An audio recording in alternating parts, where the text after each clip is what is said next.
It feels like it's a pretty good time to start expecting a few more big trades to happen before the start of week 1. I think Dalvin Cook leaves the Vikings, and bold prediction as to where he goes. I think he goes to play with his brother, James, in Buffalo.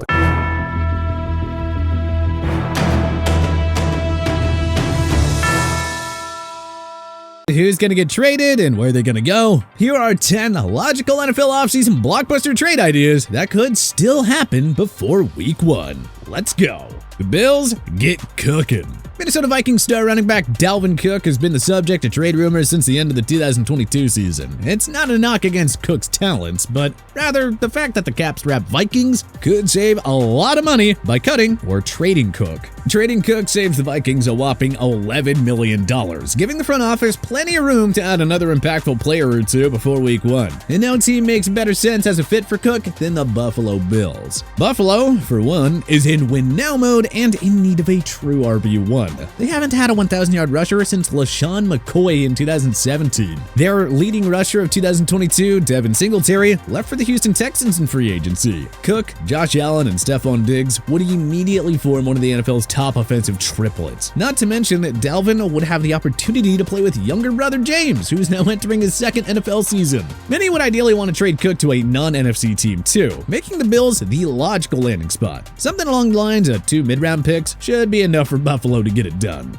Mike Evans jumps Bucs ship for KC. The Tampa Bay Buccaneers and their fans won't want to admit it, but this is the time to trade the face of the franchise. Evans is entering his age 30 season and the final year of his contract. The Bucs are nowhere close to contention now with Tom Brady long gone, and it doesn't make any sense to keep an aging asset around at this time. And it just so happens that the defending Super Bowl champion Kansas City Chiefs are in need of a WR after losing Juju Smith-Schuster and McCole Hardman in free agency. Evans and Patrick Mahomes would go hand in hand better than beer and pizza on a hot summer day. Mahomes is unbelievable. Evans is a 5-star deep threat and red zone weapon who would do wonders with the game's top QB throwing him the ball. Not to mention that trading Evans would put the Bucs that much closer to tanking and securing a future franchise QB in Caleb Williams. Just saying. Evans for like a 3rd round pick or maybe even a late round selection to go with it, I think makes sense for both sides. Chase Young flies to the Jets. The Washington Commanders surprised many when they chose to decline the 5th-year option on Chase Young's rookie deal. It has been quite a shocking 2-year turnaround since his 2020 rookie year, in which he led Washington to a division title en route to Defensive Rookie of the Year honors. A season-ending ACL tear suffered in the midst of the 2021 campaign has limited Young to 12 total games over the last 2 seasons. But here's the catch. Washington had one of the NFL's elite defenses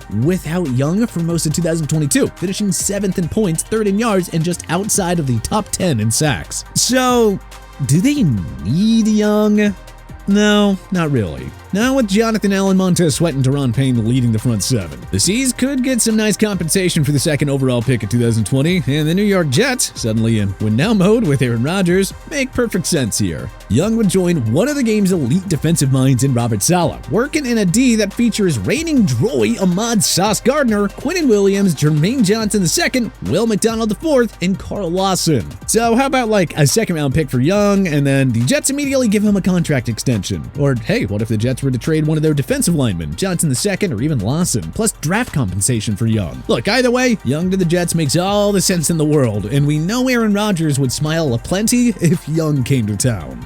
Devin White gets fresh start in Seattle. The do-it-all linebacker was a force in the Buccaneers' Super Bowl 55 championship-winning season, but inexplicably, White's production has dropped significantly ever since. White's 2021 PFF grade dropped to a horrid 36.2 in 2021 and improved ever so slightly to 45.5 in 2022.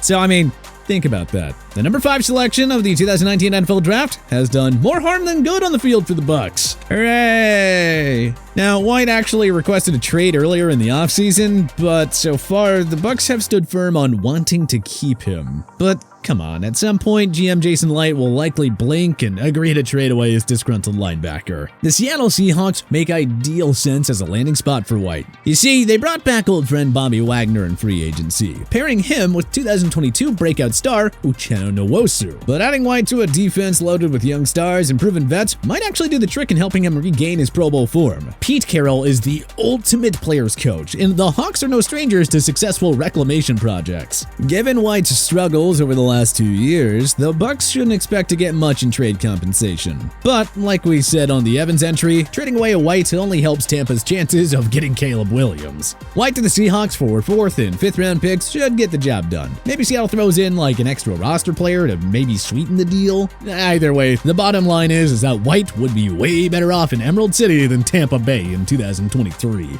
Corey Davis returns to Music City.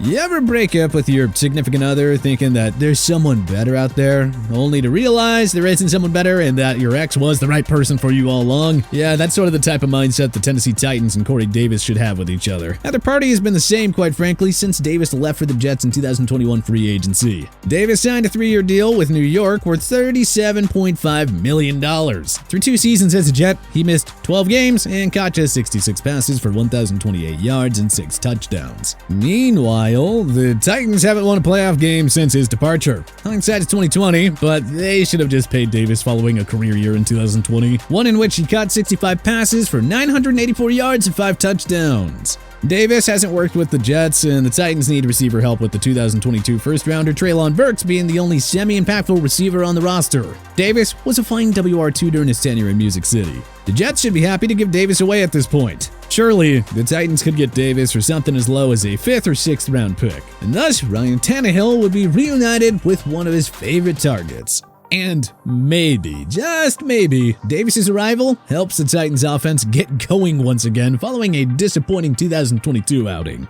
Malik Willis gets fresh start in D.C. The Titans used the number 86 selection of the 2022 draft on the Liberty QB, but they clearly weren't inspired with the brief action he saw. Remember, they started Josh Dobbs over Willis in a winner-go-home game against the Jacksonville Jaguars in Week 18. Secondly, the Titans just used their 2nd-round pick on the promising Will Levis, who should have been a 1st-round pick. If Tannehill can't save his job in 2023, and he probably won't, the job is going to go to Levis. So the Titans might as well play nice and give Willis the chance to shine elsewhere. Why not the Commanders, who are rolling with 2022 5th-rounder Sam Howell and Jacoby Brissett as their QB tandem? Maybe Ron Rivera finds a way to unlock Willis's dual-threat abilities. After all, Riverboat Ron enjoyed tremendous success with another former dual-threat QB in Cam Newton. And Willis would have a nice set of weapons in Terry McLaurin, Brian Robinson, Antonio Gibson, Curtis Samuel, and Jahan Dotson to work with. Willis could be had for a day 3 pick. If you're Washington, why not take the chance if he's not going to cost too much? Budda Baker heads to Windy City. Baker requested a trade from the sinking ship that is the Cardinals ahead of the 2023 NFL Draft, and understandably so. Who wants to play for the league's least talented roster that already lost DeAndre Hopkins, J.J. Watt, Zach Allen, A.J. Green, and Byron Murphy this offseason? Kyler Murray is going to miss significant time recovering from a torn ACL he suffered late last year, and the Cardinals may as well be penciled in for a top 3 pick next year. The Chicago Bears make all the sense in the world for Baker. They surrendered the 4th most yards and finished 32nd in scoring D. Armed with so much draft capital, courtesy of the Carolina Panthers, the Bears are in position to start dealing away future assets for young studs that can help them win now. Baker would instantly transform the Bears secondary into one of football's best. Imagine pairing him alongside rising star Jaquan Brisker. Tremaine Edmonds, Kyle Gordon, and TJ Edwards would be a great foundation to build around on D, to say the very least. Jerry Judy reunites with Mac Jones in Foxborough. The New England Patriots have lacked a true WR1 since Julian Edelman's last fully healthy season in 2019. Bill Belichick can't draft receivers to save his gosh dang life. And though we like the Juju Smith-Schuster signing, the speedy slot wideout is better suited for a WR2 role. It's time for Belichick to actually supply Mac Jones with a bona fide Pro Bowl level wideout, and Jerry Judy of the Denver Broncos can be that guy. The speedy and crafty route runner has been let down by awful quarterback play over his 3 years in Mile High City. Yet Judy still has 972 receiving yards in 2022, despite missing 2 games. Judy, of course, played with Jones at Alabama. If New England wants Mac to bounce back from the sophomore slump, how about reuniting him with the stud WR1 who's just entering his prime? Denver could expect a 3rd-round pick and more in a return for Judy. What about Judy for a 3rd and one of New England's other receivers in Tyquan Thornton or veteran deep threat Devontae Parker? That feels like a win-win for all parties there. Bengals land Khalil Mack to bolster defensive attack. The 2018 Defensive Player of the Year has been the subject of trade rumors in recent months. Perhaps the Los Angeles Chargers would be wise to deal away an aging and injury-prone guy who last hit double-digit sacks 5 years ago. The Cincinnati Bengals have one of the game's top edge rushers in Trey Hendrickson, but adding a proven veteran like Mack might help this team get over the Super Bowl hump. Mack isn't a superstar anymore, but he would provide a sufficient depth to a front seven that also features DJ Reader, Sam Hubbard, and rookie Miles Murphy. The Bolts could certainly use some help on their O-line too, so why not swap Mack for Jonah Williams or Jackson Carman, plus a draft pick? Mack would help the Bengals keep pace with the other AFC heavyweights, while LA would clear much-needed cap space to shore up their other roster needs. A pretty simple win-win. Trey Lance gets his chance in Sin City.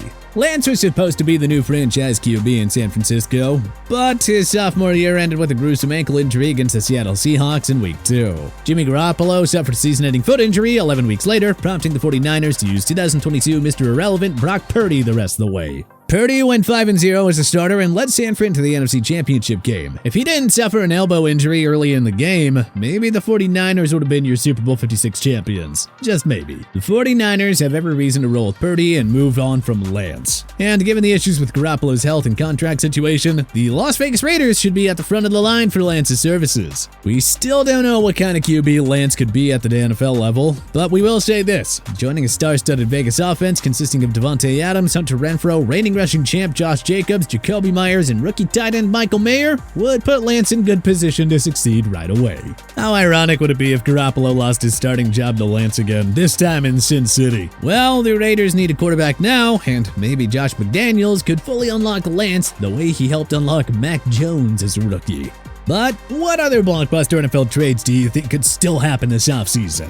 Let us know in the comment section below. If you like this video and learned a thing or two, clicking the like button helps out a ton. And hey, we appreciate it. If this is your first time coming around to TPS though, subscribing is a great idea because we put out videos like this every single day. But as always, thanks for watching and we'll see you guys next time.